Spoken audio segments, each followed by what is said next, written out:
What is up, everyone? Thank you for joining us on this Thursday, our typical Wednesday. But I went to the Wu-Tang Clan concert last night. It was awesome. I definitely recommend seeing them and Nas. So we're joining you on the Thursday night, obviously with my tag team Yep. partner Justin Toner.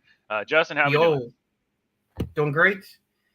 Well, a lot of stuff's happened in the last 24 hours. Yes. Good and bad. So we're gonna be talking about it. Yes, exactly. So just kind of kicking off the first topic. Obviously, we like to do news, and we'll go over the shows at the end of the show. Please feel free to drop a comment or anything as we discuss, and we'll show you your comment on here, and we'll kind of answer questions or anything like that. So thank you for everyone that's joining us. James, I see you have joined. So thank you for joining.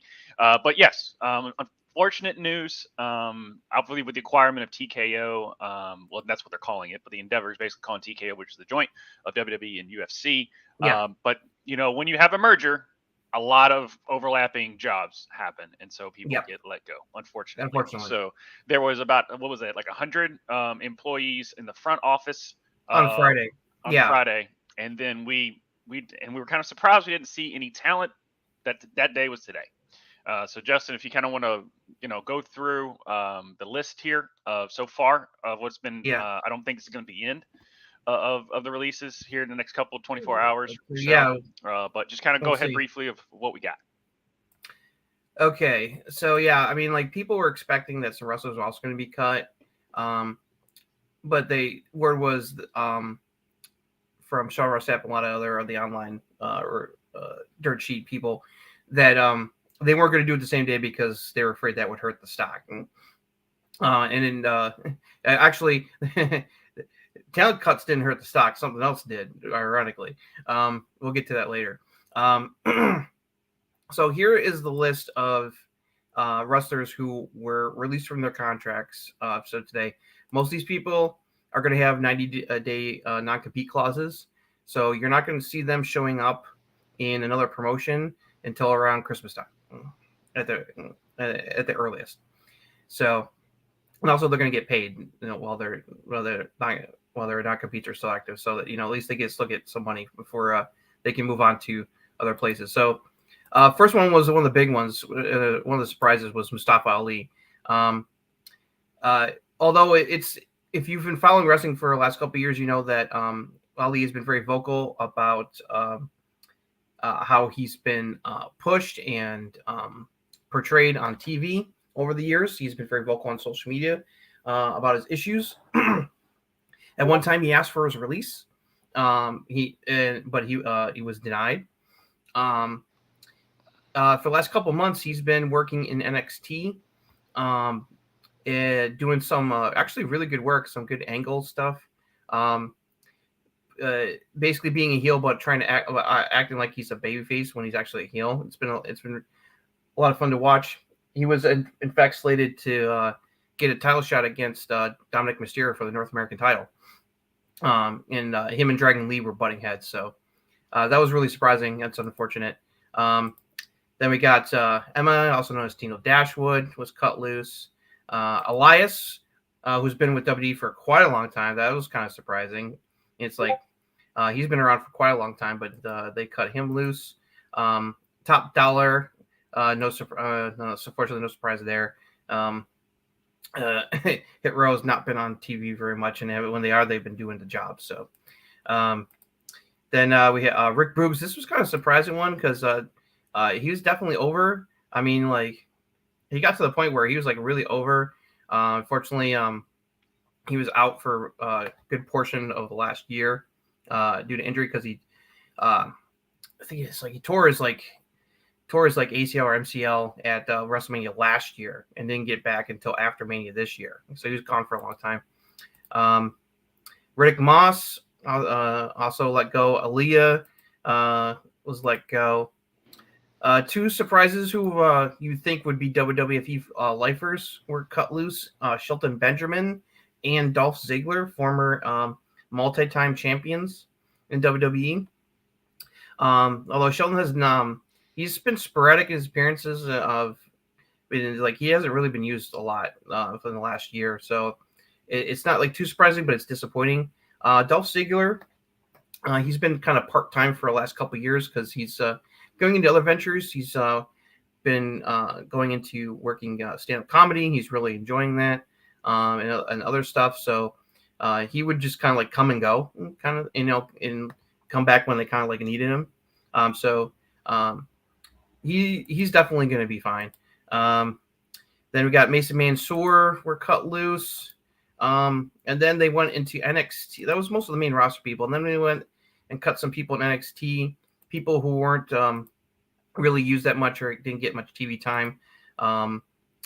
Dabakato, also known as Commander Aziz, used to be affiliated with Apollo Crews when he was doing his heel run with I am the Nigerian Prince heel character. Shanky, Indian wrestler, Quincy Elliott, Bryson Montana, Ulysses Leon, Daniel MacArthur, Kevin Ventura Cortez, and Alexis Correa. Most of those names I'm not familiar with because they really didn't get much TV time. Really weren't being used. So, it's unfortunate. Hopefully, they'll land somewhere.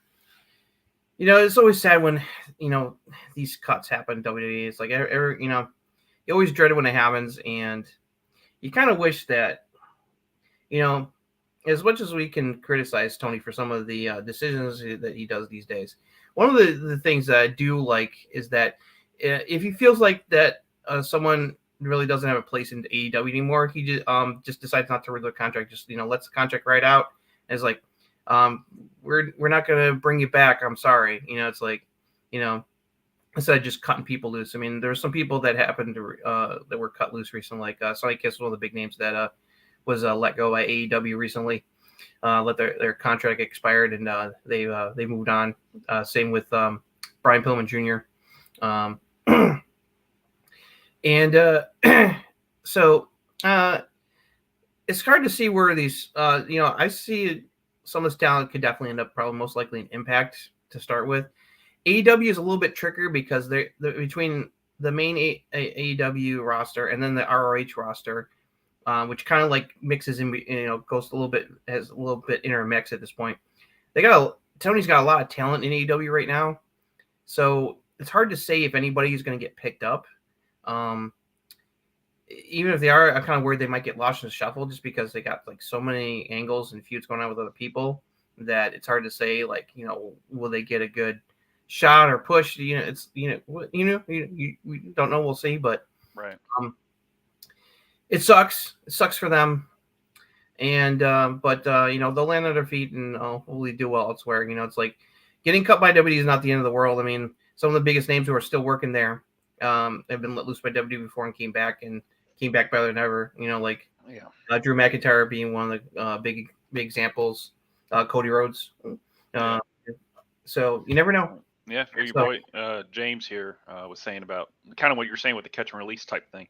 Yeah, it's a good friend of mine. He wanted to come on a sports show. He's a longtime wrestling fan. It's like.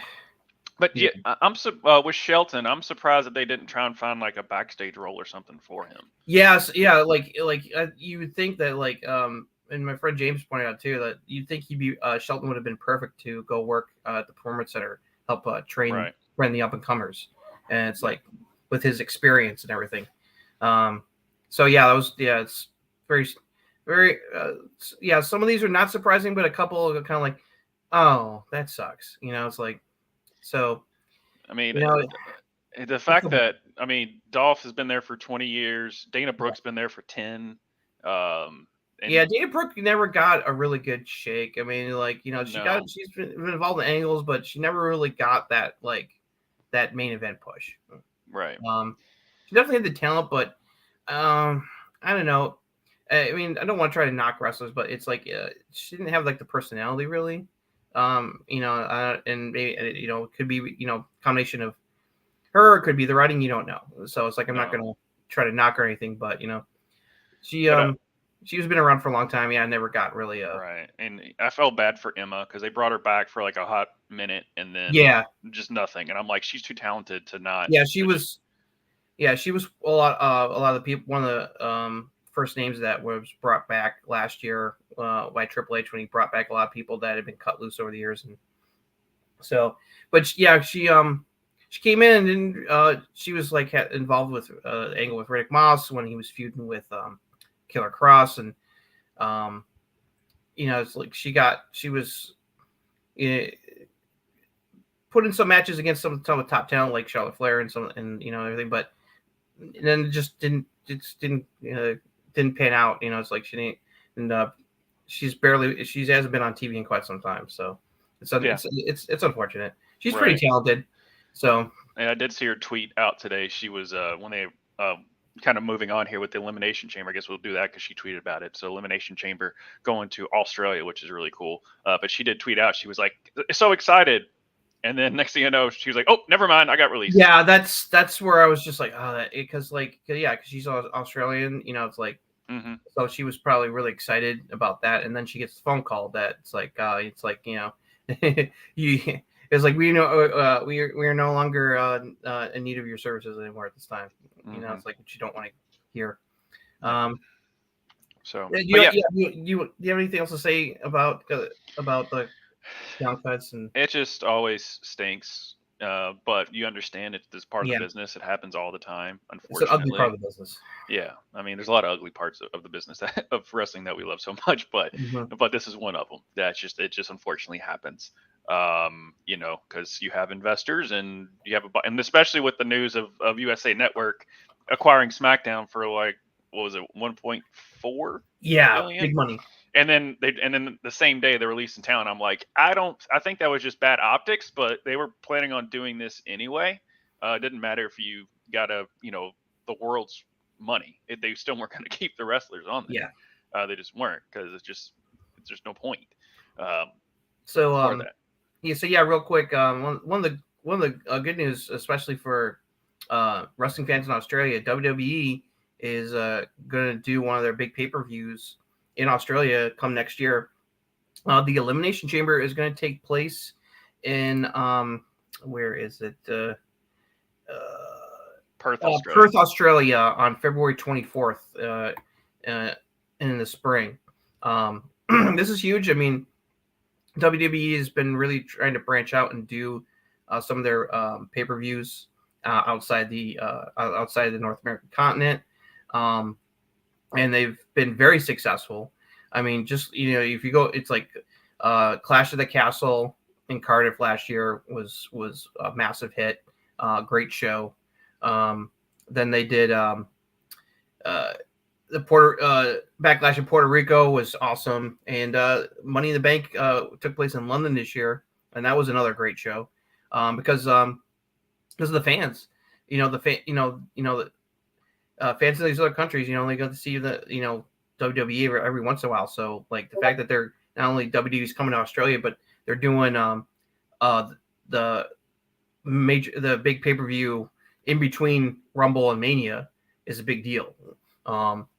And there's some major Australian talent on the roster. Grayson Waller and Rhea Ripley are both from the land down under, and they're going to get massive reactions, especially Rhea Ripley. Rhea Ripley's going to get a pop that's going to be on Cena Rock level from those Australian fans at that pay-per-view.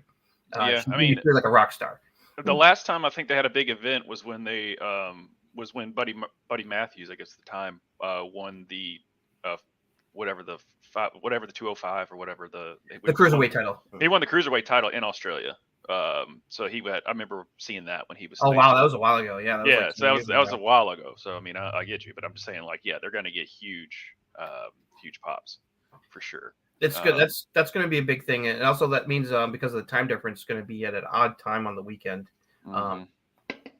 But it's like getting used to it. So this is cool. Happy for the Australian fans that they get a big one of the big, because the Elimination Chamber is one of the big like secondary pay-per-views outside of the big four. It's like because that's the last step before Mania. So there's going to be a lot of stuff that's going down that's going to be set up for WrestleMania 40 in Philadelphia next year. So I mean, they were in Canada for I guess they're going to just try and do Elimination Chamber like different countries. Oh, that's right. Yeah, that's right. Elimination Chamber was in Montreal. Yeah. So they might just be doing. I mean, once AEW went and did the 80,000, I'm pretty sure WWE was like, we can do better than that. So they're just now getting the logistics down of going to other places. Yeah, I mean, I will not be surprised when they announce that they're going to do a WrestleMania like in London in the next 2 or 3 years. It's inevitable after Philly. It's inevitable. Yeah. Because if they do a Mania in London, they'll surpass what AEW did at Wembley. Yeah, they'll do, if they do it and they get it. If they get Wembley, then yeah, that's 100,000 right Oh there. yeah, they're going to try to do it in Wembley for sure. Yeah, because they're going to want to outdo what AEW did with all. Do you know the venue where they're at in Australia? Not familiar with it exactly. Let me look it up real quick. Okay, because I mean, it typically when they go to other countries, they try and find the biggest venue they can. But I'm surprised it's not in Sydney. I'm surprised it's in Perth. Yeah, I'm surprised it's not in Sydney. You think it would be in Sydney? The Optus Stadium in Perth. It might be a rugby stadium for all we know. It probably is. I'm going to do a quick Google, see what its capacity is over there. So that'd be interesting to see what the capacity would be. I mean, for a wrestling event, you can add about another 20K typically. Its capacity can be anywhere from 60 to 70,000. Okay, so they can probably for a wrestling event. That's probably the 70. That's probably the 70 number. Yeah. I guess they'll get at least 50, somewhere between 50 and 60,000 probably. Yeah. So they'll probably do that. It's for rugby. Okay, that's what I figured. I mean, they have to. Rugby's like the biggest sport over there, so that's probably where they're going to go. I'm looking at a picture. It's a pretty good sized stadium there. So it might be bigger than the one in probably Sydney. That's probably why they went to Perth instead of Sydney. So probably. That's probably why they did it. It's my guesstimate on it. I really don't know much about Australia outside of Sydney and the big ass spiders. Yeah. And then the other big news WWE related came out today was Fox is losing SmackDown. It is going back to the USA Network in a massive $1 billion 5-year deal. Kind of surprising, honestly. Well, not that it moved, because there was rumors for the last couple months that because of the higher price tag that WWE and now TKO Endeavor are going to be asking for the broadcast rights, that Fox might not renew it, despite the fact that of how great the ratings have been for them on Friday nights with the show. I mean, they're averaging around like 2.5 million viewers, which is pretty good numbers for broadcast TV. A lot of people thought that Amazon and others were in the mix to try to steal SmackDown away from Fox, but NBC Universal snuck in and was like, they've got the long-standing relationship with WWE. It's like between Peacock and going all the way back to Saturday Night's Main Event. It's like they like WWE programming. They've had a great working relationship for a long time. So it's like they decided to shell out the money. But the ironic thing was when this was announced, WWE stock actually took a hit, dropped like 14%. Wow. Well, here's the thing. Because there is no way that USA is going to get the viewership numbers on their network for SmackDown like Fox. I mean, it's just not going to happen. So they're not going to be getting like 2 to 2.5 million people an episode. It's like it'll probably be similar to Raw numbers. It's like which are anywhere from 1.5 to 2 depending on what time of the year it is. Right now it's tough because they're dealing with Monday Night Football, especially because due to the strikes going on, they are broadcasting all the Monday Night Football games on ABC besides ESPN to give ABC content and obviously viewership numbers, because football brings ratings. It's one of the biggest ratings draws on broadcast TV, whether it's broadcast TV or cable. So that's good. They always take a viewership hit during football season because a lot of people are watching Monday Night Football on Monday nights. So I think that's why the stock took a hit, because it's like they're not going to get the kind of numbers that they got on Fox compared to SmackDown. But this will be a huge get for the USA Network. They're still going to have wrestling, but now the question is, are they going to? The people are wondering, are they going to be, now that they shelled out that much money for SmackDown, are they going to be able to afford to have both Raw and NXT on the network still as well? Yeah, it'd be interesting. I mean, to me, I don't know. I always kind of go back to the writer strike and the actor strike right now, because like pretty much networks, like with football, and if you don't think football's king, the Colorado Buffaloes, who went 1-11 last year, Deion Sanders now is their head coach. If you didn't know it, you're living under a rock. But Yeah. Deion Sanders is bringing in ratings. 9 million people. It was a 10 o'clock Eastern kickoff. 9 million people watch Colorado versus Colorado State. Yeah. At Saturday night. So if you don't think football is king and all that stuff and powerful promotions, it's crazy. And pro. Right.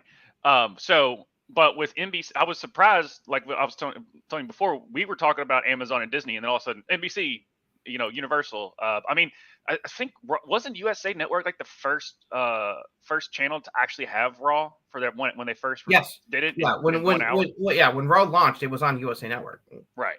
So it's been on USA for the majority of its existence, except for some brief periods where, it's like they didn't work out a deal with NBC Universal. And like for a while it was on TNN for a while. It's like SmackDown has been all over the place. It's been on USA, but it's also been on other networks.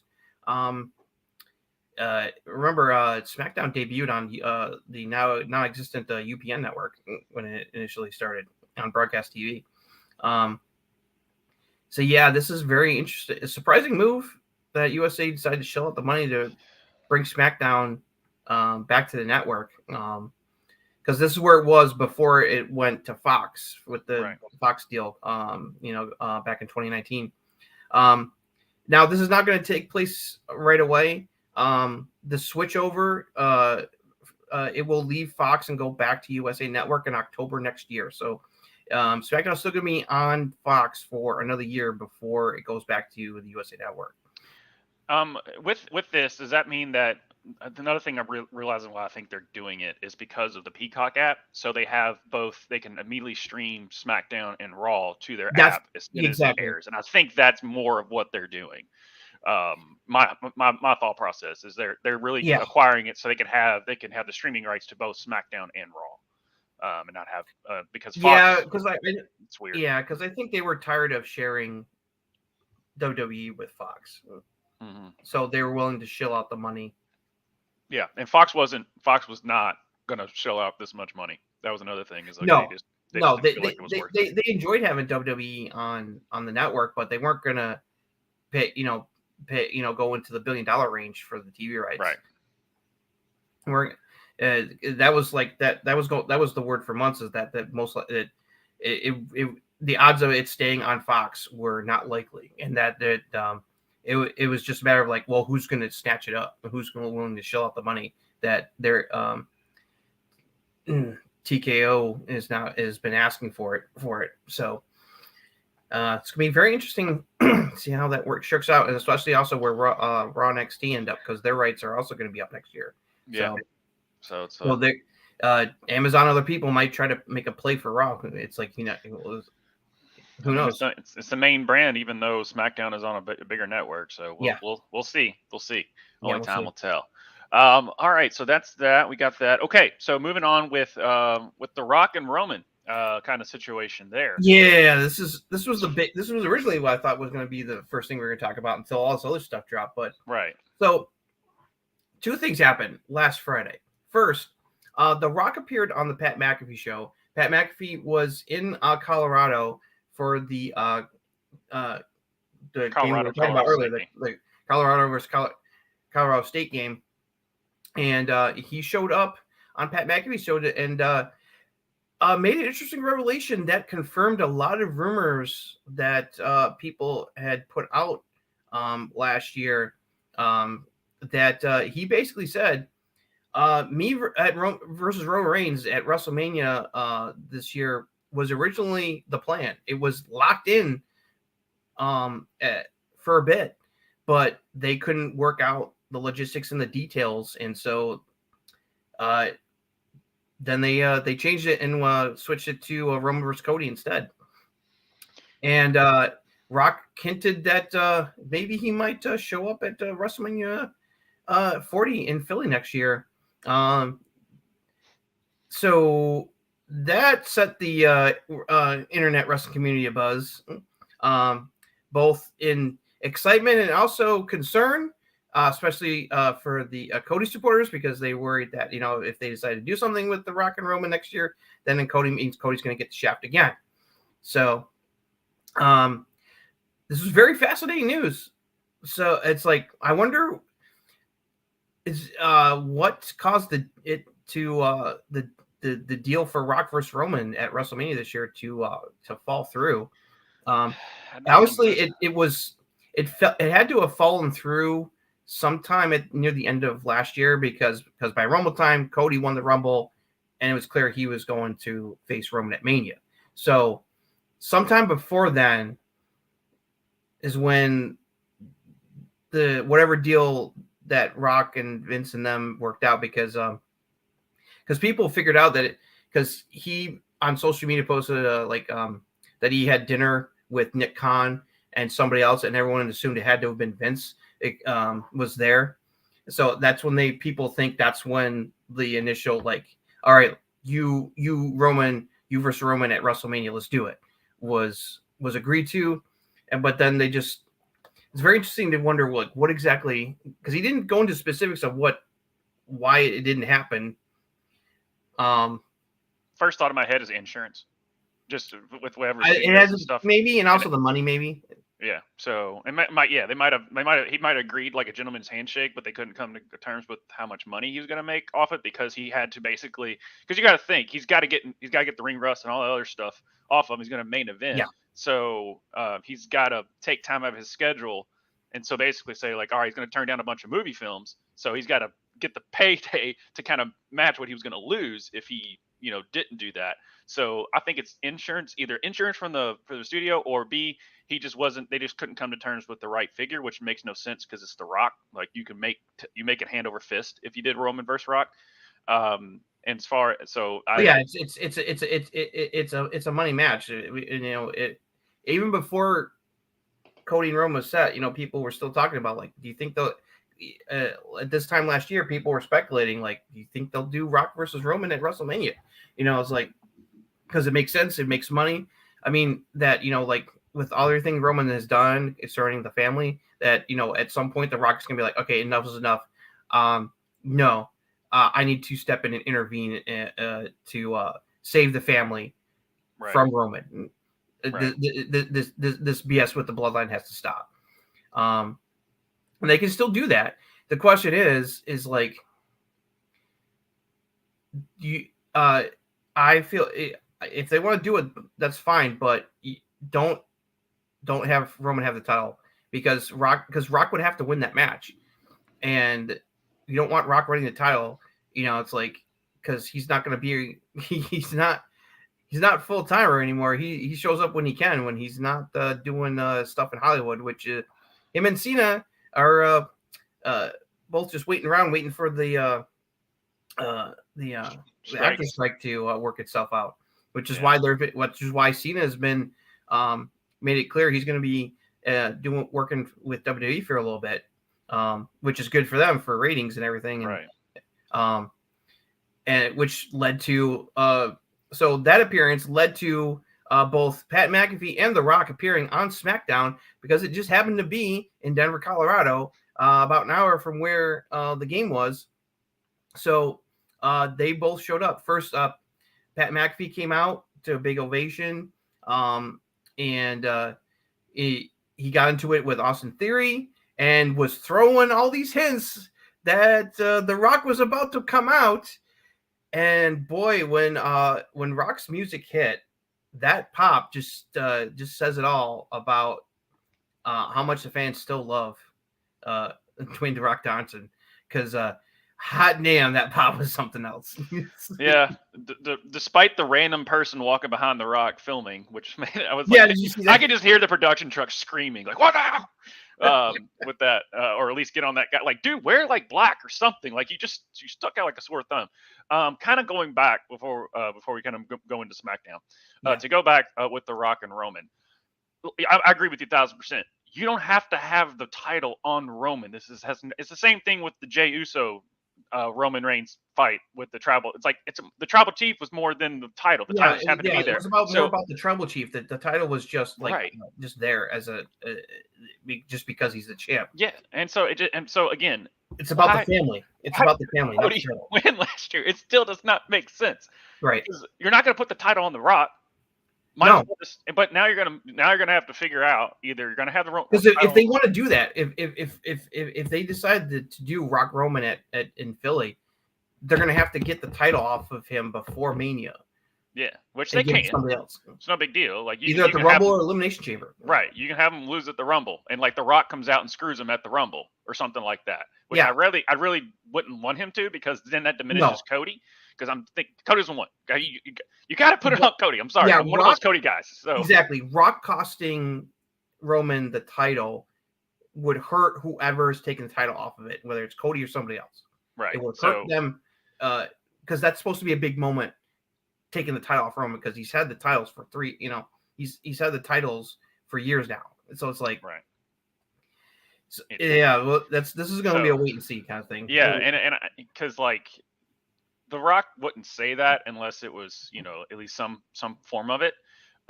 Maybe he said it just so people would tune into SmackDown, just thinking that maybe he might show up when he did. Well, people thought, because they're like, wait a minute, he's in Colorado on the Pat McAfee show. SmackDown is in Denver. Could he show up on SmackDown? People were wondering, and man, those Denver fans got a treat, because their reaction was just like, holy shit! Yeah, but they were losing their minds. Yeah, I would have too. But before we move on, I still want to cover the rest of this news here. Mm-hmm. As we've probably figured out, Jade Cargill, 1,000%. I mean, she's gone. She's signed with the WWE as far as we know. She's already been in the Performance Center. She was spotted in Orlando this past week. Yep. Do you think she's going to keep Jade Cargill or just Jade? Because how they don't like to have. Who knows? It's hard to say. It could go either way. I could see them going just Jade or Jade Cargill. It just depends. I definitely see that her, just because of that she was a big name in AEW. Like Cody, she's going to go right to the main roster. It's like, I don't see her spending time in NXT. Maybe if at NXT briefly, it's like at all. But most likely she's going to go right to Raw or SmackDown, depending on where they want to slot her. Yeah, she's still. I mean, watching her matches, it's okay, but she's still kind of green to me. That's why I think it would be better if she spent some time at Performance Center and did a little bit of work in NXT before going to the main roster.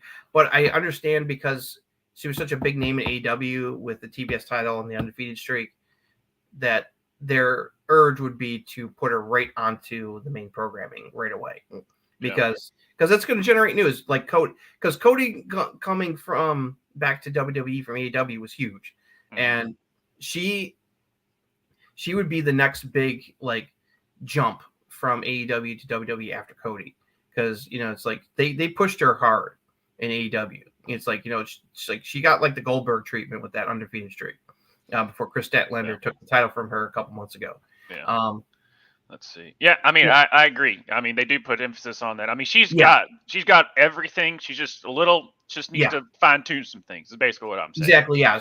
There's a lot of stuff that she's already got that WWE is going to be like, that's good. Yeah. She's got the presence in the ring, and she's got like personality. It's like the gravitas. She's got that. And they're gonna. I mean, now that they got. I mean, with the big strong woman they already got in WWE right now with Rhea Ripley, Raquel, and Nia Jax being back, then you throw Jade Cargill in the mix. Holy cow! You're gonna have some pretty wild matches there, especially like Rhea versus Jade. That'd be a huge money match down the line. Yeah, definitely will. One other thing I was seeing, real tidbit. Randy Orton was spotted at the Performance Center, and I was kind of looking into that. It's kind of like, well, he's there, but we really don't know why. He's trying to make a comeback, but then they're saying that the doctors really don't want him to come back, but Randy's like, screw it, I'm coming back. So it's kind of like rumor mill stuff there. More scuttlebutt. But that was just interesting. Yeah, that's a lot of there's a lot of speculation about what's going on with Randy because he's been out for over a year now with that back injury, and there was word that the doctors are saying that it might be better for him to hang it up and retire rather than try to get back in the ring. But I'm sure Randy, like a lot of people, like Edge and Daniel Bryan, wants to go out on his own terms, and not have an injury force him into retirement after the career he's had. I hope that if he comes back, that it's like, this is my final run kind of thing, and before he hangs it up, it's like, I mean, and there's not much left for him to do or prove. I mean, he's done it all. He's been world champion multiple times. He's won the Rumble. He's main evented WrestleMania multiple times. Been involved in some of the biggest angles and feuds in his career. He's had a hell of a career in WWE. So it's like, there's really nothing left for him to prove. It's more just about like when he. It's Randy. It's Randy, like we've talked about before. Certain wrestlers, they want to go out on their own terms. They don't want to go out because of a back injury. So I'm pretty sure that's what Randy's going for. It's kind of what Edge wanted. I mean, Triple H literally had a massive heart attack. He had no choice. But most wrestlers, want to go out, especially the great ones. That's why Daniel Bryan, Daniel Bryan, whatever you want to call him, went to every single specialist and fought like hell to get back to where he was. Edge fell off a bike and realized he was good. So, they just don't want to go out on their own terms on that regard. So we'll see. Yeah, and also he said in interviews that he was having the most fun he'd had in years working with Riddle doing the RK Bro tag team. And you could tell he was having a ball working with Riddle, and they were mega over as a tag team. The fans loved them. Yeah. So, and Riddle's never been the same ever since Randy's been gone, because like it's like that was like the height of where he it's like his time on the main roster, and it's kind of been up and down ever since. Not discounting all his personal issues going on, outside the ring, with like drugs and other things, and the recent sexual allegations he made against an airport officer. So it's like, with Riddle, Randy was like Triple H when he was with Evolution, kind of like Triple H was keeping Randy in check, because you know how crazy Randy was back then as far as the outside of the ring stuff.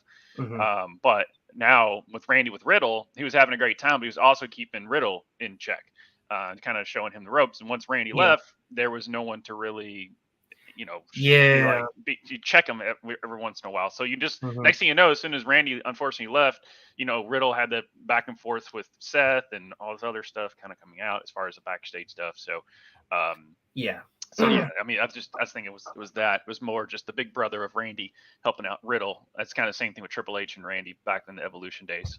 Because I mean, Randy had a match with Undertaker at WrestleMania and showed up late. And Randy did that for Cody as well when with Legacy. It's like he looked out for Cody and took him under his wing and helped him out. Which is why him and Cody are really tight in real life. Yeah. One other thing.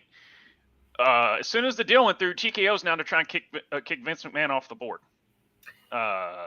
So does that have any legs, or like, because they immediately said the reason he sold to him. One thing he said that he plateaued, which was dumb. Yeah.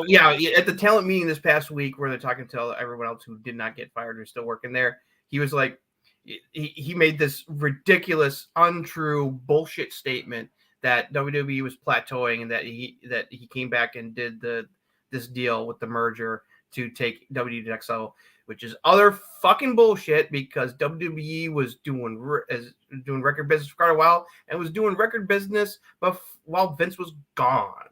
Right. So it's like which made everyone go, no. Yeah. You're full of shit, Vince. And it just proves that he did this because he wanted to be able to, make some money and have at least some power, if not being in total control anymore. Because he's not in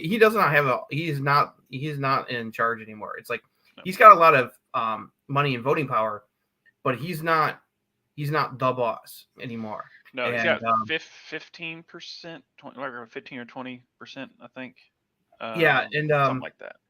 They, in some recent filings with the FCC, there is a line in a recent regulatory filing where Tico admitted that McMahon could be a potential liability to the business because he is because not only just because of the past scandals, but also he's currently being investigated by the government. There's a federal investigation into his misconduct that about the hush money payments and everything that caused him to leave WU for a while in the first place. So like the government's like looking at Vince again. So there could be something there, and his shares are listed as being for sale, so that it's like if something happens, he gets arrested or indicted or something. It's like they have ways to be like, okay, yeah, thanks a lot, Vince. Bye bye bye. Right, and literally he sold them because like people were sitting there like we're not gonna do anything. And then as soon as the sale went through, they were like, so anyway, about what we said, we can't do this federal government shit. Like we're just not. Here's the quote I found in an article from the filing itself. McMahon's membership on our board could expose us to negative publicity and or have other adverse financial and operational impacts on our business. His membership also may result in additional scrutiny or otherwise exacerbate the other risks described herein. Any of these outcomes could directly or indirectly have adverse financial and operational impacts on our business. No fucking shit. Right. So it's just like the most, and now we're sitting here, we're like, all right, Captain Obvious. Right. I do like that comment. Our chambers aren't 6'8" or taller. There's no peaks, therefore it's plateaued. I was like, right. Yeah.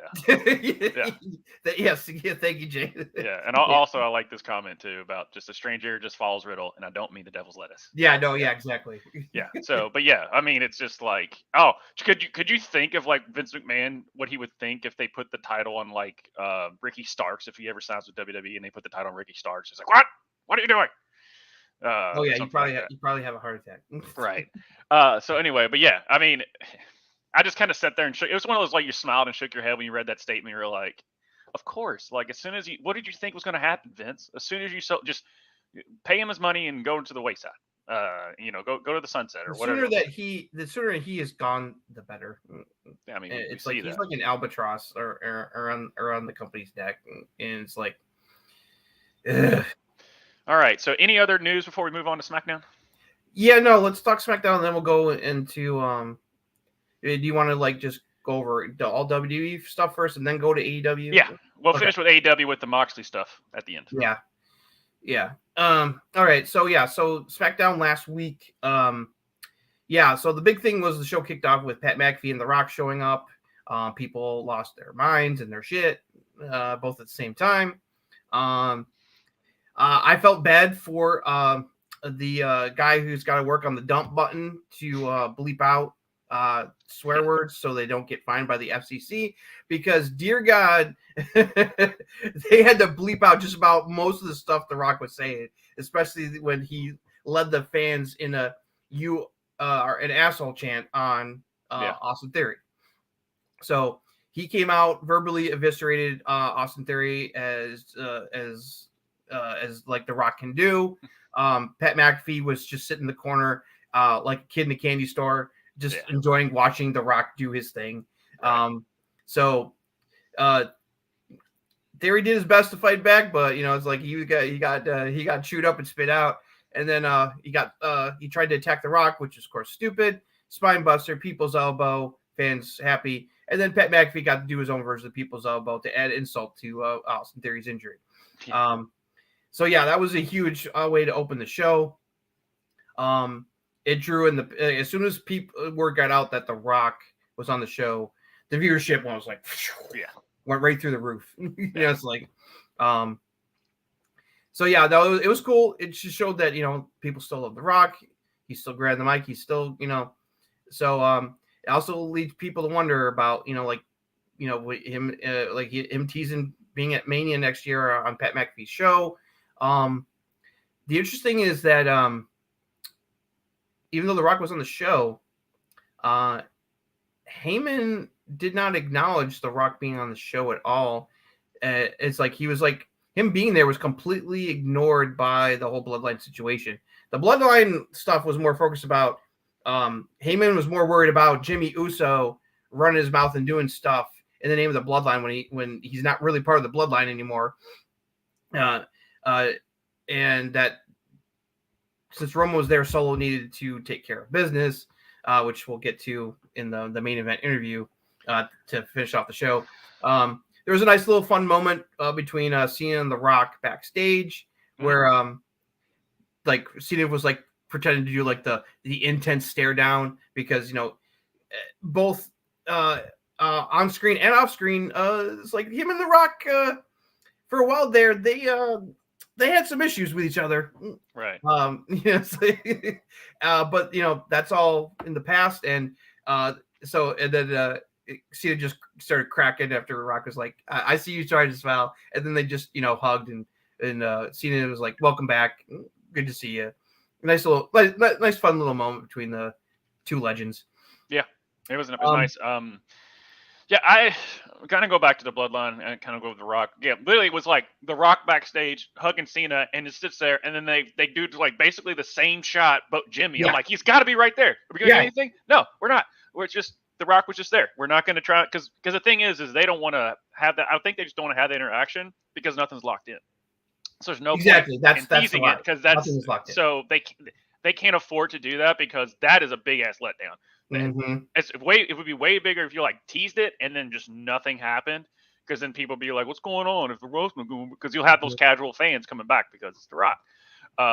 So they couldn't afford to do it even though it was kind of like it's right there, just tease a little bit. But anyway, yeah, this the whole Bloodline thing with Jimmy is just dumb. I can't.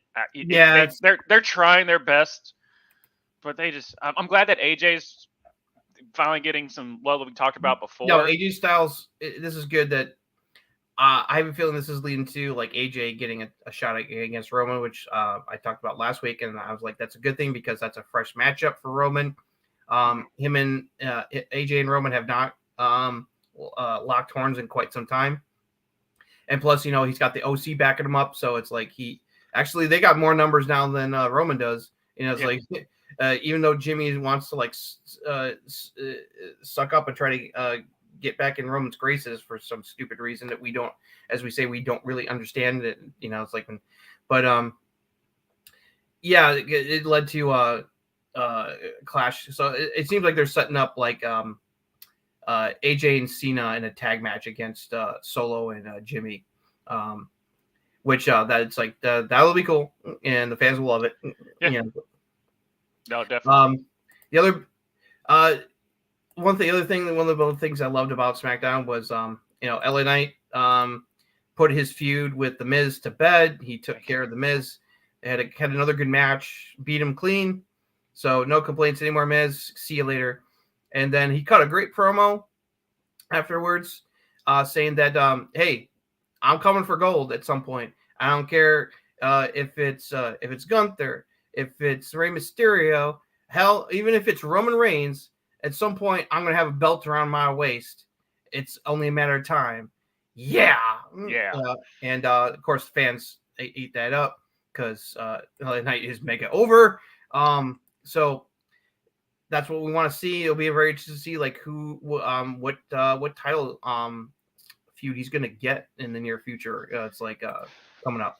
Yeah, but they did cut like, and if you don't think they're trying to do what they're saying about having him be the big baby face for the show, I mean they immediately just cut to Solo. It's like I'm gonna take care of this LA Knight problem, which he spoke for the first time like ever. But he was, and of course Paul Heyman was freaking out. Like, no, unless the tribal chief gives me orders, you can't do that. And he was just like, I'll take care of it. You know, right? I mean, and also the fact, the WWE, the big Slim Jim commercial they just did, it's LA Knight. It was with LA Knight and Bianca Belair, which includes a nice homage to the Macho Man doing the Slim Jim back in the day. You know, I thought that using LA Knight for the Slim Jim commercial was a great idea, especially because definitely works with the snapping into Slim Jim. So the fact that they're using him for commercials just shows that they know he's He's how marketable he is at this point. Anything else? I mean, I guess we can go over the Ray, the Ray and Bobby Lashley stuff. Yeah, the only other major thing that I wrote down that happened on SmackDown was that well, two things. Yay to Pretty Deadly being back. They are awesome, and they showed it again with that whole skit with Adam Pearce about how injured the one team member is. I can't remember his name at the moment. Forgive me.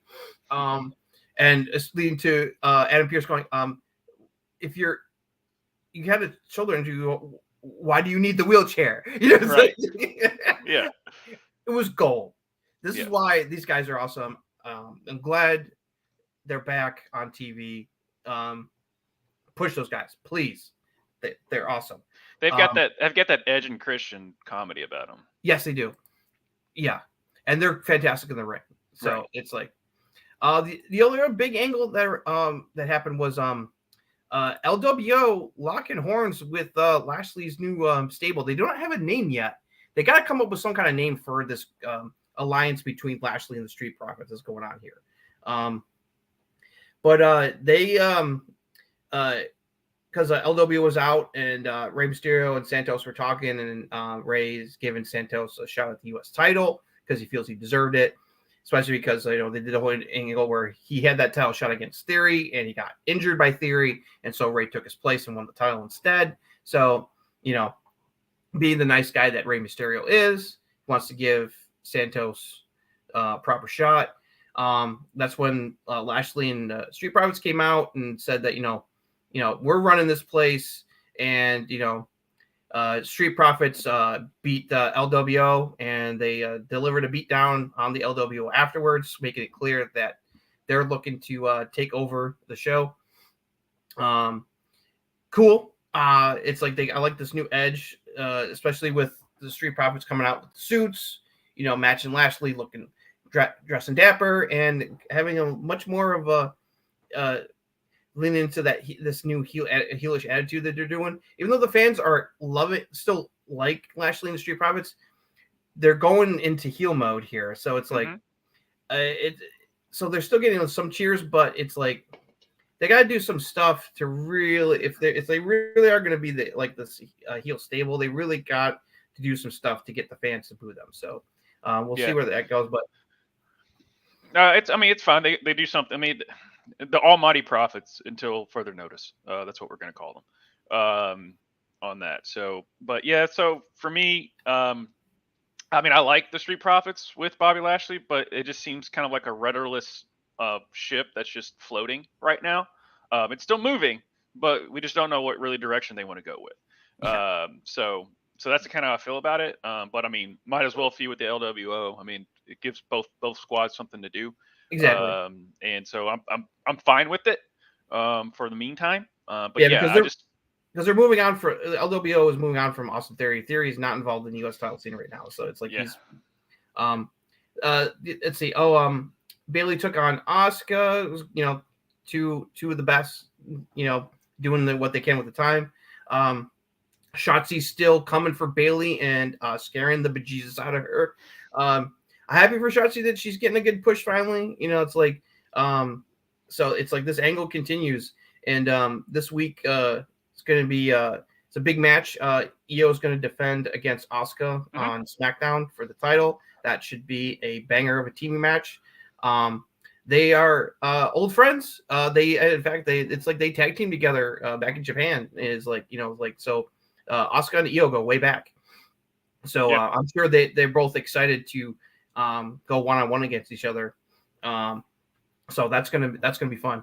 Yeah, definitely will. And then the main event, there was no main event match. It was Grayson Waller interviewing John Cena, which led to Jimmy coming out to get in Cena's face, and then Solo came out and led to both Solo and Jimmy attacking Cena, beating him down, and then AJ running out to help Cena fight them off. So setting up further feuds, because like AJ's being sucked into the bloodline thing now, because he doesn't like what Jimmy's saying. He also is not a fan of Solo Sikoa. But the interesting thing about the whole thing is that the reluctance of the Good Brothers of it's like they don't want to mess with Solo and Roman. They don't want to pair. And that AJ's not. I wasn't too happy about their reluctance to be like step up against these guys. So that's very interesting to see where that's going to go. So yeah, it's going to be very interesting to see. James with his comment here about Ford, it's like we were talking about the Street Profits. It's just tough because he just exudes a babyface. It's just hard for him to flip that. He's got that natural babyface charisma. Yeah, like Bianca does. Yeah, so that it was just how the Street Profits were. His tag That's a partner. good idea, though. I can't. His name escaping me. The other. Angelo Dawkins. Angelo Dawkins. I can see him being a heel face. Doesn't really matter. Right. But Montez just has that baby face charisma. That's just. If you make him heel, you just lose like 70% of what makes him great. So that's the issue that we have with the Street Profits trying to be heels. I'm like, good luck. It's just going to be very tough to tell Montez Ford to turn it off. Yeah. In that regard. I'm happy to see Io and Asuka. That better main event SmackDown. It should be the main event. But if you, it's for a women's title. It's for the title, so it should main event now. And it's going to be interesting to see Cena and AJ what they do with that. So all around it's a fine show. Obviously, when you add The Rock, it's definitely going to put that. I was going to increase it. I was like, that's probably why they did a new thing with Austin Theory. I think that there was a weird stat that Austin Theory has taken a stunner, a people's elbow. I forget like how many legends. Yeah, he's gotten a stunner from Austin last year. He's taken the people's elbow. He's been attitude adjusted. And it's it's like he's taken all the big moves from the legends last year. So it's kind of crazy with his career. And we're still wanting to get better. That's the thing is like this guy they put out there for like the legends, but he's still not buried. Because he's at that certain point where you're not burying him, but you're also letting The Rock have fun. Yeah, exactly. And all that. So on that. But anything else for SmackDown before we move on to Raw? Nope, I think that covers it. So let's move on to Monday Night Raw. This was something. Yeah, this was a very interesting show. It was kind of up and down, but there was some good nuggets here. Like I said in the notes. I just want to highlight. Yeah, go ahead. Kofi Kingston. Yeah. And oh my God. That was a banger TV match, man. That was the highlight for me. Is like they just. That was one of the highlights of the show. Yeah, I was like, why is this? Don't care. They did it. Fans, they got the fans into that match, man. It's like the fans were red hot for that match. So I'm glad they gave them time to go because they went. They gave them the time. They gave them the time to cook, and they cooked. So it's like the biggest thing that I had problem with the show is like we were talking about the 50-50 booking last week. About like Gable and Gunther and like all this other, and like people were complaining because it was 50-50, and then they didn't do 50-50. They had them go up against Bronson Reed, and then they have them go, and they have Bronson Reed go over on them, and so now people are complaining about that. I'm like, see, you just can't make people happy. Yeah, but it's part of the storyline. It's like he wants to get that rematch with Gunther for the Intercontinental title, but he's got to work his way back up. And right now they're slotting in the angle with Ciampa now is gunning for Gunther to try to take the title off of him now that he's broken Honky Tonk Man's record. So whoever's taking the title off him is going to get a big rub. It's like at this point. So and also the problems with the period here because Ciampa beat Giovanni and Kaiser was not happy with him for losing that match. He was not pleased. So if he was not pleased, imagine how the ring general is going to be, what kind of mood he's going to be in come next week because he took the week off. But yeah, though, one of the things I loved about this show was that the Seth and Shinsuke Nakamura feud is cooking and it is delivering the goods still. Even dragging in Ricochet's been dragged into it. Him and Shinsuke had a nice little match until Ricochet lost his cool and hit Shinsuke with a chair to get the DQ. And then Shinsuke was trying to like wreck him after the match, like with the chair, which brought Seth out to attack, and they got into it, and Shinsuke went after the back. So they're working that, And that led to Seth basically saying, okay, Shinsuke, you name the time and the place. You could even pick a stipulation. Let's do this. You know, Right. it's like, that's great. That they're going to have another banger. I expect their next match will probably maybe even better than the one that they had at the last pay-per-view. So, Yeah. So that was great. Let's see what else. Becky came out, with the NXT title and was basically doing an open challenge. Answered by Natalya of all people. See, this is one of the problems I had, and this is further evidenced by the fact that originally this was supposed to be Tegan Nox was supposed to get this was supposed to come out and answer the challenge, which would have been the better choice because she needs the exposure and the time and the rub of taking on Becky, not Natalya, who's been around for like 15 plus years. Right. It's like, look, Natalya's a nice person. She's done a lot for the business, but it's like I'm tired of her getting these kind of spots that should go to other people. It's like that was a mistake. It didn't make any sense. It made sense for one of the younger wrestlers like Tegan or even someone else from NXT to come out to answer that challenge, not her. This was a perfect time to put Roxanne on Raw. I'm a big Roxanne fan. It's a perfect time to give. Well, Roxanne got to have some time with Becky. Well, I'll get to that when I get to NXT. But yeah, no, that would have worked. But yeah, no, they had a quickie match and she beat Natty. Shocker. It's like, they had some good stuff on the mic. I mean, Becky's Becky, but it was just like that. Nope. Segment, and I feel bad for Tegan Nox. That should have they changed their mind literally during the show. Yeah. To have Natty go out to face Becky and not her. Yeah. So it's like that sucks. Yeah. So whoever's idea to change that, boo. It's like thumbs down on that. Yeah. Nia Jax comes out and just keeps on attacking people. She wrecked Raquel and Rhea Ripley last week. They're selling it that Rhea is out injured because of Nia Jax, when really she was kind of just like they're giving her a little bit of time off. Right. So she came out during a tag match where Zoe Stark and Shayna Baszler were taking on the tag team champions, Piper Niven and Chelsea Green. Those four were having a pretty decent match, and then Nia Jax just comes out of nowhere and just destroys all four of them. Basically, she's basically it's just I'm the monster. I'm back. I'm gonna just wreck everybody. I'm putting y'all on notice. Don't care who you are, heel or babyface. I don't care. I'm coming for the title, kind of thing. It is what it is. We've already talked about our issues with Nia Jax. It has nothing to do with her. It has everything to do with her in-ring abilities of hurting people. My friend James, who's probably watching and still in the chat, he's had his issues with Nia Jax as well, especially because she almost killed Kyrie in the ring, and he's a big Kyrie Sane fan. So he's had his problems with Nia for quite some time.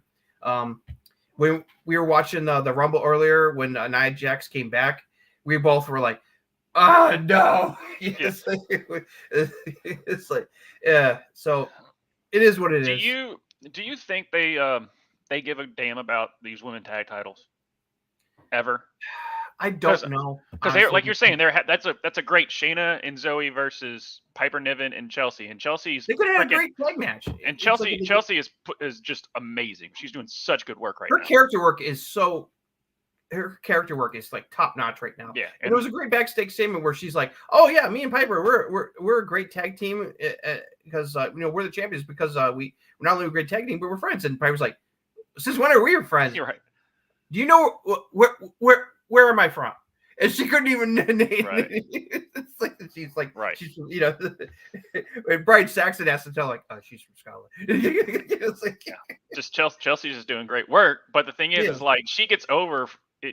But like you had Nia Jax. I understand why they had her come out because you're trying to establish her being like I can wreck anybody. I can actually beat Rhea. Like I understand why they did that, but sacrificing the women's tag division is exactly why you lost Trinity. Yeah, that was it would work better if she came out and attacked like a singles match But the fact she came out and just beat the crap out of all 4 of them. Now, her attacking Shayna makes sense because her and Shayna used to be pals and tag team champions previously. So her attacking Shayna would make sense. Not the rest of it. Yeah, it's like, I think they want to do something with it because otherwise they could have easily just stripped. Because like when Sonya got injured, they could have stripped titles off of both her and Chelsea Green and start all over again if they want to. But they did an angle where Chelsea Green basically got to, she didn't choose. Piper Niven basically came and said, I'm going to take Sonya's place. You got a problem with that? And Chelsea was like, of course not, because you are a wrecking machine. Right. And I like Piper Niven. She's awesome. Yeah. So I want her and Chelsea Green to do well. So it's like, yeah, that was the other thing I had a problem with was Nia Jax coming out and ruining this match, because the match could have been fun if they just let them have a match. You know, it's like, is all 4 of them are talented, and so yeah, that was thumbs down for that whole thing. And then the main overall storyline overall, outside of Shinsuke Seth, the big angle is about Jey Uso. And can Jey Uso be trusted? Has he really turned over a new leaf? And, you know, people like Kevin Owens and Drew McIntyre are like, no. You may have left the bloodline, but I have not forgotten or forgiven the shit that you did to me. Which is perfectly justified for both characters, especially Drew McIntyre, who, thanks to Bloodline, got screwed at Clash in the Castle in his title match against Roman last year. So him having beef with Jay makes perfect sense. It also makes perfect sense that both Cody, not just Sammy, but also Cody is on Jay's side, because you knew Sammy was going to be on Jay's side because of everything that went down between the 2 of them. You know, that's like they're like this. You know, it's like they're bros. And Sammy believes in him. And Cody's like, I like how Cody explained, like, he believes in second chances like Sammy did.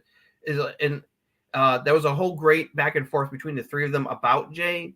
And Kevin's just like, well, I hope you guys are right, because I don't want him to screw us over again. You know, so which is totally understandable from Kevin Owens' point of view. And so that led to so Drew McIntyre has his issues and basically challenged Jay to a match, which was the main event. And at the same time, you got Judgment Day like, hey, Jay, we like you, man. Why don't you come join us, man? It's like we'll treat you better than the Bloodline. It's like we're like a real family. Right. It's like, you know, it's like, we like you, man. We think you can do great things with us. It's like, come on over. One of the funniest moments of the show was when I think Damian, I can't remember if it was Damian or Dom, was like, oh, and Rhea likes you, and Jay goes, oh really? Like he didn't give he was completely ignoring everything until they mentioned that Rhea likes him. That was Finn last week. That was Finn last week that did that. Oh, that was Finn last week. Okay. Yeah, okay. Yeah. But that was definitely about that. That was very fun. But I do like this comment from James about that, because like, yeah, Kevin Owens screwed so many people over and then stabbed him in the back. Well, yeah, and that's the thing, James, is like both and Cody pointed out that you know, how many times Sammy and KO have, you know, had issues with each other, but they worked it out. You know, it's like they both betrayed each other more than once, and they've worked it out. It's like, right. So it's like Cody called KO out on that for sure, which is nice. Yeah. So main event, Drew had a fantastic match. Judgment Day came out and was like, hey, it was looking to be like trying to help Jay win, to try to further secure him joining the group. And Jay finally made a decision, was like, no, screw you guys. I don't want to be involved in Judgment Day. And he super kicked Finn, Damian, and Dom off the apron. It's like, I don't need you, don't want you. And unfortunately, of course, after he did that, he turned around and got hit by the Claymore for Drew to pick up the victory. And since, Judgment Day don't take rejection very lightly, so the trio, minus Rhea Ripley, since she wasn't there, got in the ring and proceeded to do a 3-on-1 massive beatdown on Jey Uso. for rejecting their employment offer. And there was a nice bit where Drew McIntyre's like, do I go in there and help him or do I not? And he was torn. And it's like, and the fans wanted him to go help Jay because, the fans love Jay. They were like, basically like, no, Drew, go help Jay, save him. And Drew was like, he could make a decision. But then it was taken out of his hands because Cody decided to go out and help Jay anyway. Right. So Cody ran out to help Jay fend off Judgment Day to end the show. So I like this, where this whole angle is going. This leads to a lot of interesting possibilities. I was talking to you before. This feels like this is building toward like a War Games kind of situation with all these people involved. So it's like it's like I could totally see like Cody, KO Sammy, Jay, and Drew McIntyre against Judgment Day and whoever else they throw in there, which is JD McDonough, and they do need like a fifth person. Jimmy. That could work. If it's 5-on-5, now it's 4v4. Do not take McDonough's spot. That's McDonough's spot. I think he should be exactly. There.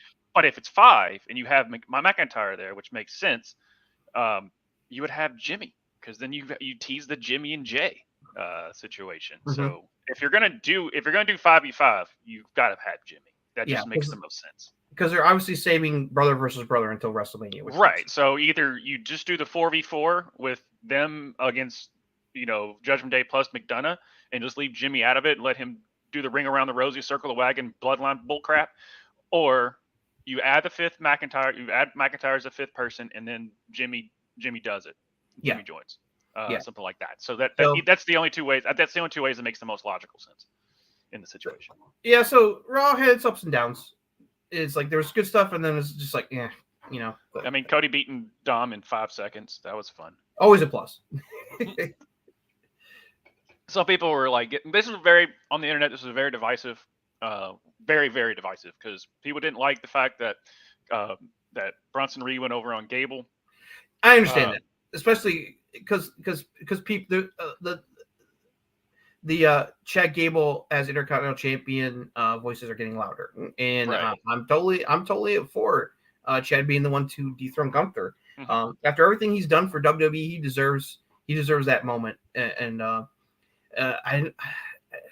I can't remember if he's won singles gold. He's won tag team gold, both in NXT on the main roster, but I don't think he's won singles gold at all. No, he's only won tag gold with American Alpha and Alpha Academy. Yeah.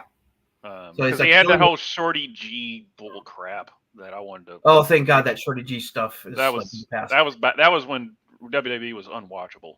Was they were doing all that stuff, and it was just 50-50 screw around. There was no quality. Credit to Chad Gable for working through that crap and then getting the Alpha Academy stuff, which he and Otis turned into gold, and they got super over to the point where he is now, the fans really want to see him beat Gunther for the Intercontinental title. Yeah. So it's like, God bless him. He's awesome. Yeah. It's like, So yeah, that's that, and I mean, some people didn't like the fact that you had your NXT North American champion go lose to Cody in 5 minutes. But the thing is, that's what we figured it was going to be when they had the feud a while ago. Like it's just and Rhea's not around, so when you don't have Mommy there to protect you, you gonna get your ass kicked. And exactly. It's Cody, so it makes perfect sense. Like Rhea was not there to protect him, so Cody owned him like he should. Right. It was to show that it's part of it's part of the whole thing, is that it's like the only reason he's got a title around his waist is because of Rhea. It's right. Like, not saying he's a bad wrestler, but it's like, it's like he's got deficiencies, and Rhea covers them up because she helps cause all kinds of shenanigans at ringside. And if it's not her, it's the other members of Judgment Day. Same, it's like, which is why they all got gold right now. So it's like, no. I just the biggest one that I didn't really care for was just the was Bronson Reed going over Gable. And like they're just, I thought Johnny Gargano was going to be released today based on the fact that he just went ahead and just said screw that DIY stuff and just have Ciampa be getting stuff with Gunther, which is fine with me, but I wanted to see DIY together. Well, So, we may still see it. I don't know why he's not on TV right now. Maybe he's injured. I don't know. It's like I haven't heard anything. he was at a house show like 3 weeks ago. So maybe they're just waiting for the right time to put him back on TV, and it's like hopefully. So fingers crossed. Yeah, fingers crossed, because I would like to see DIY at least one more time. I can go over NXT real quick before we go over. I'll let you kind of go over that. And so NXT this week was a good show. Kind of building up to their next premium live event, aka pay-per-view, No Mercy. Some matches are set in stone. We got Carmelo Hayes is going to defend the NXT title against Ilya Dragunov. That's going to be an amazing match because their last match on the last NXT pay-per-view was a banger match. And it's going to be very interesting because Trick Williams is not going to be in Carmelo's corner. So it's like Ilya thinks that was the reason that he lost, was because Trick got in the way last time. So those two are going to clash again. It's going to be awesome. The stuff with Becky Lynch as NXT champion and her feud with Tiffany Stratton continues. Good angle on the show where it's like Tiffany wants her rematch to get the title back, and she's got an ally in Kiana James of all people. They attacked Becky, and Becky was like, "Yeah, I'll take the both of you on in the main event. I don't need a partner." And then there was a backstage statement where Roxanne Perez offered to help Becky against the two of them, but Becky said that you just had a match already tonight, and it's like you look like you're a little rough. I appreciate the offer, but I got this. So Becky went out there to basically do a handicap match originally, but a fellow Irishman decided to come out and give Becky some help in the form of Lyra Valkyria. This was set up the week before. Becky and Lyra had a backstage segment last week before she won the title from Tiffany Stratton. They're both fellow Irishmen. They're obviously, they know each other pretty well. They were hugging and happy to see each other. So this was cool. Lyra Valkyria is really talented, up and comer. She had a recent back and forth with Rhea Ripley angle where Rhea was like giving her a rub. Basically, is like, I believe that you have potential to be a star. So this was nice that she came out and to tag team with Becky. They did some really cool stuff. They did a lot of cool combination moves working together. It was a lot of fun. It was a good, really good main event match. They won. They beat the faces. It's like I think they pinned Kiana James, of course, because they want to protect Tiffany. So Becky and Lyra have won, but Tiffany hit them both with chairs after the match, and eventually Becky was able to fight Tiffany off, and basically was like, "Okay, all right, we're gonna do our rematch at No Mercy, but we're gonna do it under Extreme Rules. So it's gonna be Extreme Rules match, no holds barred between the two of them. That should be a hell of a match." There's some interesting stuff going on, setting up other matches for the show. You got tag title stuff going on with Tony D'Angelo and Stax. Really enjoying what they're doing with them. It's like you think stereotypical Italian mafia guys kind of thing wouldn't really work, but they've gotten really over with it. So it's like kudos to them. The only other two matches confirmed at this time, besides those two title matches, are Braun Breaker's going to take on Baron Corbin one-on-one as part of their feud going on. And Noam Dar is going to defend the NXT Heritage Cup against either, it's going to, depending on who wins this week, because they had a tournament to try to determine number one contender for the Heritage Cup to face Dar. And it's down to Butch, a.k.a. Pete Dunne, and Joe Coffey this coming week. And whoever wins that will go on to face nowhere. I'm assuming it's going to be Pete Dunne.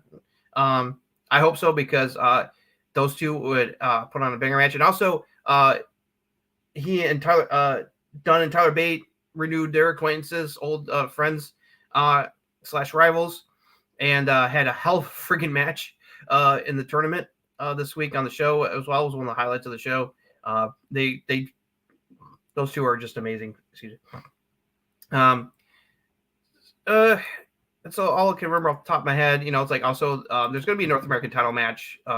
Originally it was going to be Ali getting the title shot, but now that he's been cut loose, it's probably going to go to Dragon Lee because they were kind of leaning that way because Dragon Lee was like, hey man, it's like I want that title shot, and I kind of got screwed, and you're okay with it.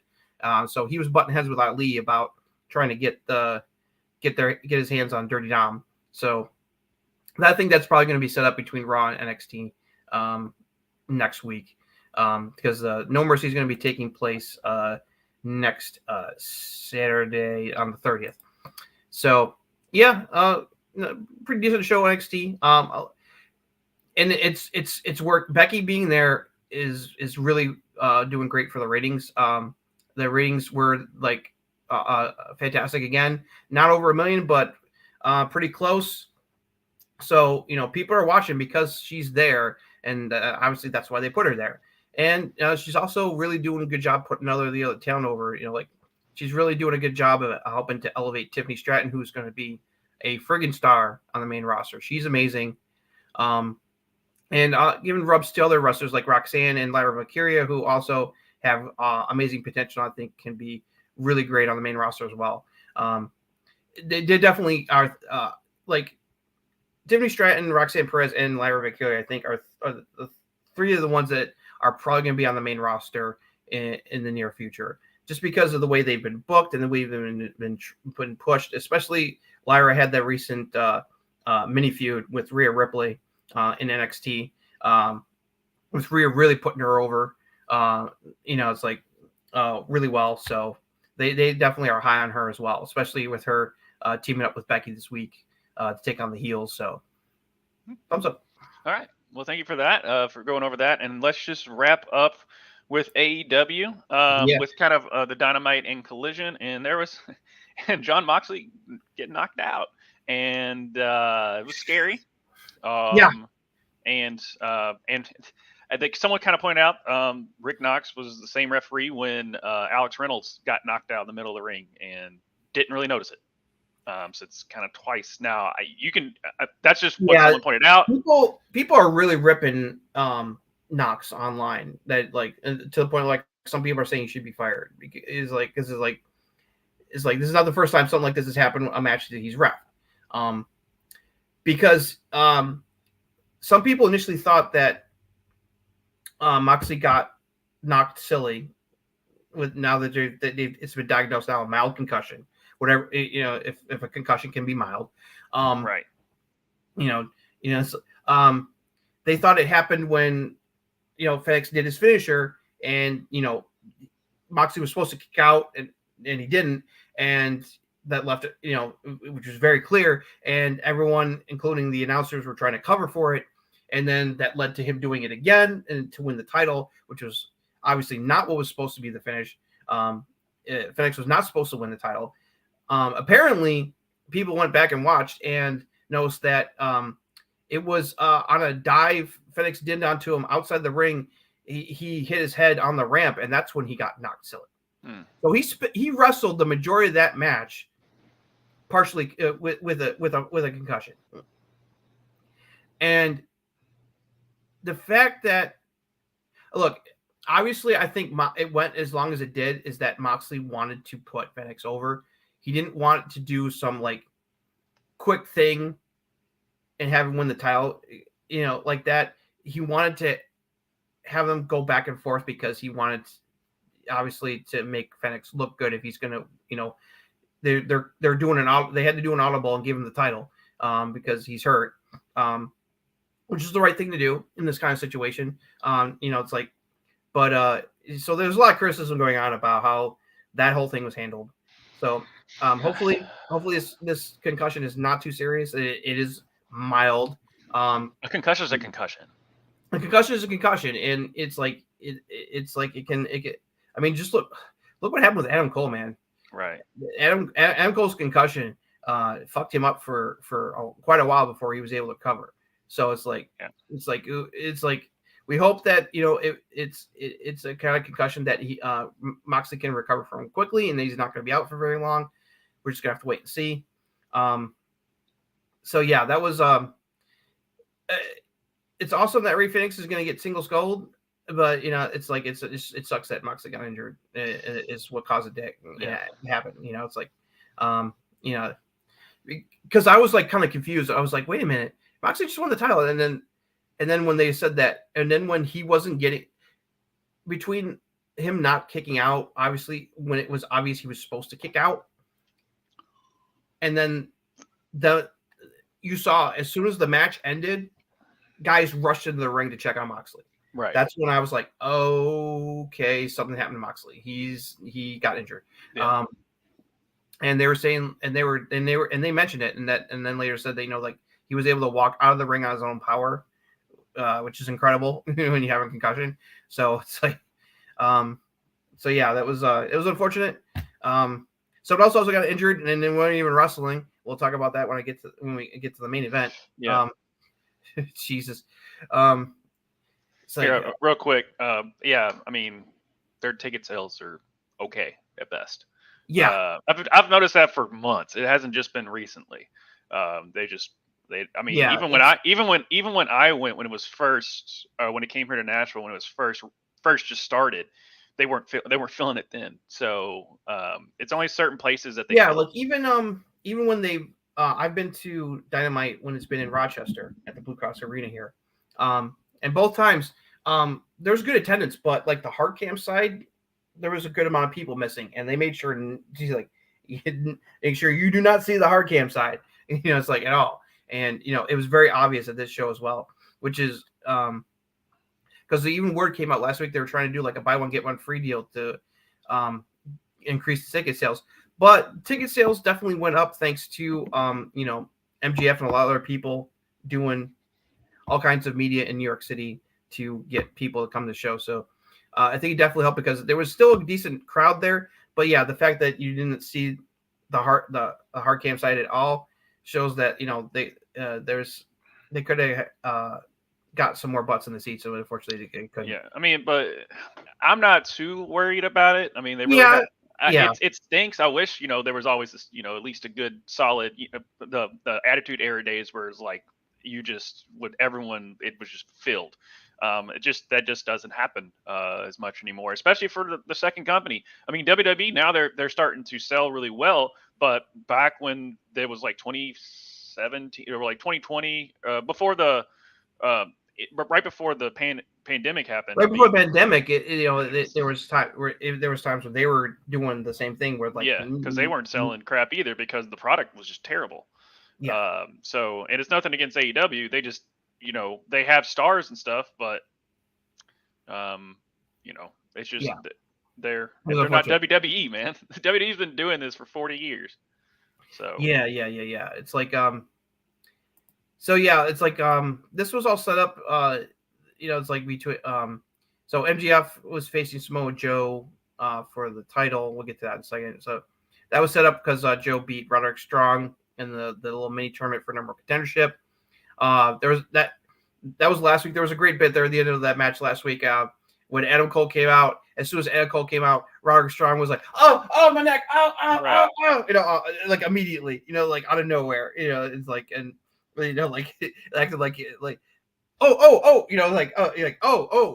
my injury, my injury that's not really real. Right. Oh no, yes, he's doing a great job with this whole neck injury angle.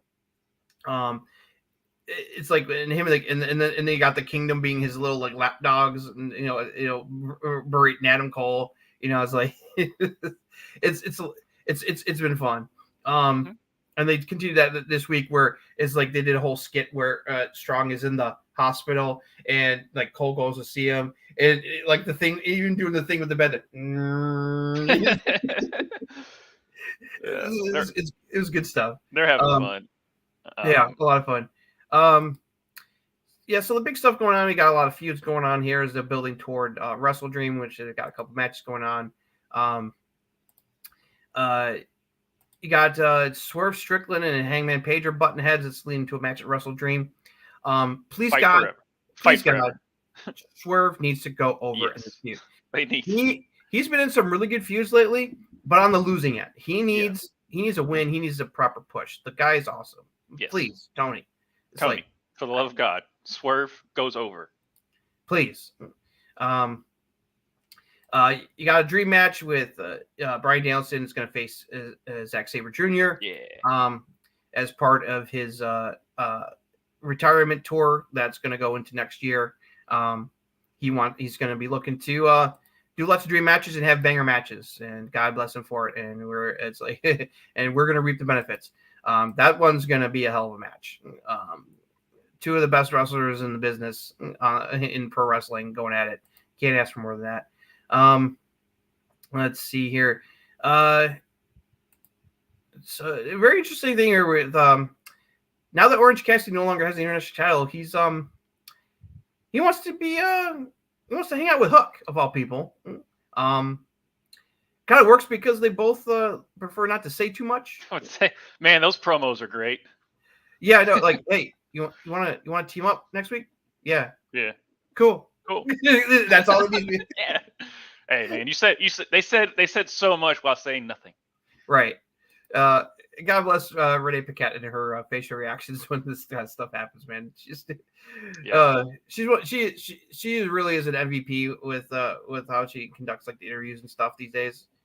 She's awesome. So Tony was very smart to bring her in to help with doing the backstage interviews and segments. It really helps. Let's see. Yeah, we got things going on with FTR, Aussie Open's gunning for them for the tag titles. That's gonna be a fun one at the pay-per-view. That's gonna be a fun one. The feud between Ricky Starks and his buddy Big Bill against the Blackpool Combat Club, it continues. Cool. Had a hell of a tag match against Danielson and Claudio on Collision on Saturday. It was awesome. Really good stuff. Ricky got a big win thanks to doing a little cheating shenanigans to pin Danielson, and they're going to have a Texas Death Match on this Saturday's edition of Collision. It's like that's going to after the strap match they had at All Out. Man, this death match that's going to be a hell of a TV match, man. Get ready for some bloodshed. I love what Bullet Club Gold is doing right now. Bullet Club Gold is a joy to watch as a heel group. Mm-hmm. That whole thing where they're calling out Andrade was hilarious, especially what they're doing with the cardboard cutout of Jay White. They treat it like it's a fifth member of the group. Right. Yeah, it's their stuff is literally gold. All pun intended. It is. They're fantastic. Want to point out, I've watched MJF do the Steiner Math bit maybe at least a dozen times. Oh my god! As soon as he started, I was like, "Oh my gosh, he's doing it! He's doing it! And he freaking nailed it! He nailed it! How Adam Cole and that was it wasn't live, like that was a pre-taped thing that they did. But I want to know how many times Adam Cole couldn't keep it together. I'm amazed Cole was able to keep a straight face during that whole segment. Save for Renee, who was also standing there for the whole thing. Right. How they both did not just completely corpse when he went into Steiner Math. I don't know. God bless him. Yeah. And then you think this MJF doing his own version of Steiner Math was something. Then he decided to up the ante before his match against Samoa Joe for the title on Dynamite last night. He spoofs the Bret Hart New Generation video from the 90s where Bret Hart interacts with a little fan, gives him the glasses, and he's like, "Go get him, Bret." It's like, and I love that he instead of the glasses, he gives him gives him the scarf, and then says, "You're adopted." Yeah, the kid looks up at his desk like, "I'm adopted." I was like, "Oh my gosh!" And then the announcer, I think it was I forget who said it. He goes, "That's our scumbag." Yep, that's our scumbag. Yeah, I mean, the whole Adam Cole MJF angle has been amazing. It's one of the best things AEW has done in a long time. One of their best angles they've ever done. And what MJF is doing character-wise is amazing. Yes. Between his own version of the Steiner Math and then doing a spoof of the Bret Hart video this week, he is crushing it. Crushing This it. guy, this is what I wanted to. This is what I knew this guy could do. I knew this guy had the potential when I first saw him in AEW. I was like, this guy could be something, and he's at that level right now. He is amazing. That's like Tony Khan. If you let WWE snatch him away, you are going to regret it. Because he is literally one of the most important people you got in your company right now. Yeah. It's like the work he has been doing with the whole Adam Cole stuff and his character work is fantastic. And he goes out and has amazing matches with people. Yeah. I mean, some of the matches he had this year has been fantastic. I mean, the Iron Man match with Danielson, the match against Cole at Wembley. It's like he's delivering in the ring. Him and Samoa Joe had a hell of a TV match. There was great stuff, especially with he's trying to cheat. He gets caught, and then Samoa Joe pays him back with their own low blow, and almost that near fall after he low blows MJF, gives him takes him to Dick Kick City, and then hits the muscle buster. Oh man, the fans almost thought fans almost bought that. It's like that was a really great near fall. So that main event was fantastic. Poor Adam Cole messed up his ankle running out and jumping off the stage to ringside, and he was limping. We don't know how serious that is. Word is that he was using crutches after he got checked out at the hospital. Hopefully it was he just twisted it, or it's just a sprain. It didn't break anything. Because man, it's like it's worse when a wrestler gets injured when they're not in the ring, something like that. But the timing of Adam Cole arriving just in time to cheer MJF on to get out of the Coquina clutch, to make the Hulk up and make the comeback. That Cole being there was giving MJF the energy he needed to be able to fight back against Samoa Joe. It's like fans ate that up. And then he cheats to win again. He is like a new version of Eddie Guerrero, where he's the baby face, but he cheats like a mofo, and the fans don't care because they love him. Right. It's like he's in that Eddie Guerrero mold right now as a baby face, and he's crushing it. He uses a chain to choke out Samoa Joe and gets away with it. I also love that he was like hiding it in his armpit from the referee. And then when he lifts his arm up, it falls out. Cole immediately scrambles into the ring and grabs it before the ref can see it. Yeah. it's just fantastic stuff. Great stuff.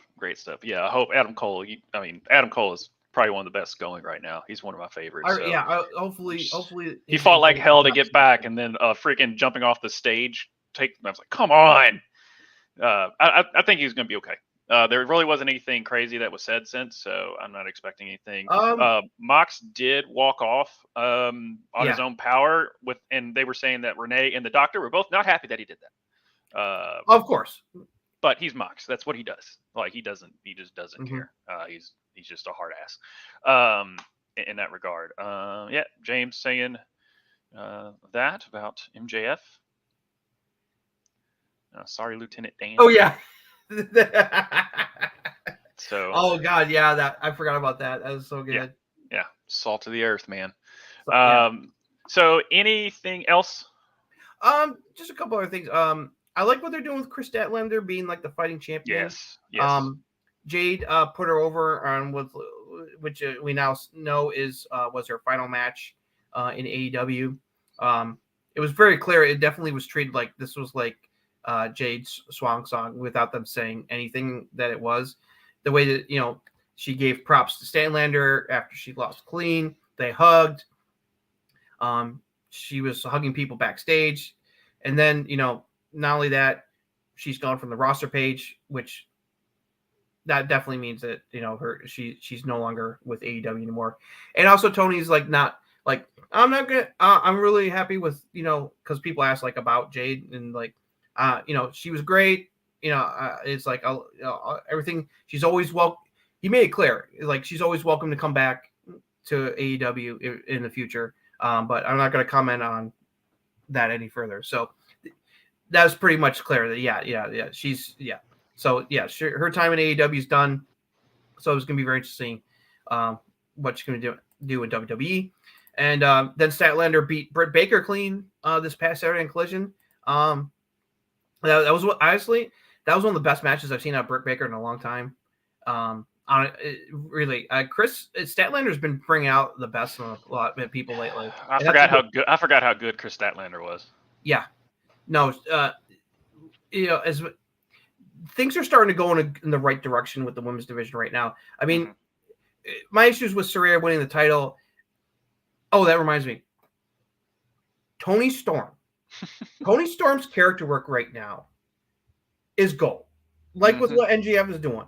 What Toni Storm is doing with her new heel persona, where she is like the classic Hollywood diva star, coming out to an entrance in black and white. Like, oh yes, look how awesome I am. Absolutely fantastic. This is why I've been a fan of hers. It's like she can go in the ring, but I always knew that she could, if you give her the right kind of stuff and material, she can kill it.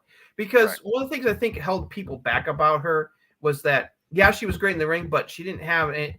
There wasn't much to like her character personality other than I'm the good guy or I'm the bad guy. Now that she's got this new persona with being like a 1930s 40s Hollywood diva is fantastic. She's crushing it. The fans love it. When she came out to that entrance, it was in black and white. I was like, this is gold, man. I love this. So I really wanted her to win the title again sometime soon.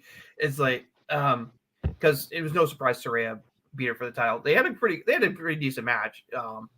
Saraya had to do all kinds of shenanigans.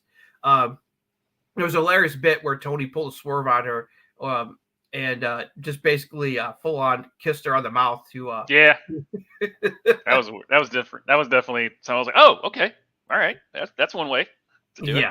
On that. But yeah, no, Toni Storm, we talked about that last week. Like, she is just killing it right now as far as her character work. Yeah. And the shoe thing, and like just I need the shoe counter. Someone tell me how many times she's thrown a shoe. Yeah. I just want that. Now, anything else on AEW before we wrap up here? I think it pretty much covers all the stuff. Didn't Statlander and Anna Jay, or did they already have their match, or they're involved in like a mixed 6 man woman tag that was taped for Rampage. I've already seen, because I don't watch. It's Rampage is a 2-hour show, but it's like they're kind of loading this one up. The spoilers are out there if you don't want to be spoiled about what happens on Rampage, because they taped the matches some before and some after Dynamite last night. So spoilers are out there for what's going to happen on Rampage tomorrow night. Sounds like some good stuff may happen. I mean, it's like I'll probably I'll keep an eye on it, but I'll be playing DD with my friends instead. So it's like I'll have to check out the results later. But that's why I already kind of like peeked at the spoilers, so I kind of like know what's going on. All right, cool. Yeah, Dynamite Grand Slam was one of the best Dynamite shows in a while. Lots of good matches, great angle work, great character work, great main event. The only downsides really is it's like Moxley getting the concussion and Cole hurting his ankle, and so hopefully Cole's injury is not too severe. So fingers crossed. Yeah. So good on that. All right, so that about wraps it up. Thank you, everyone that has joined us. Obviously, we normally will be back at our same bat time, same bat channel next week on Wednesday. Yep. So I'll let you all know if there's any switches or any changes at the end of next week's show. Thanks for everyone that's joined us. James, thanks for our interactions. Yes, thank you very much. And be sure to ring that bell, like, subscribe, all that stuff. Join our Patreon at patreon.com/RuckusEV. Become a patron, join the rocket ship, as a guy named Bobby Fairway says, and as far as to just going on this journey with us. So on behalf of me and Justin, thank you so much, and we'll see you next time.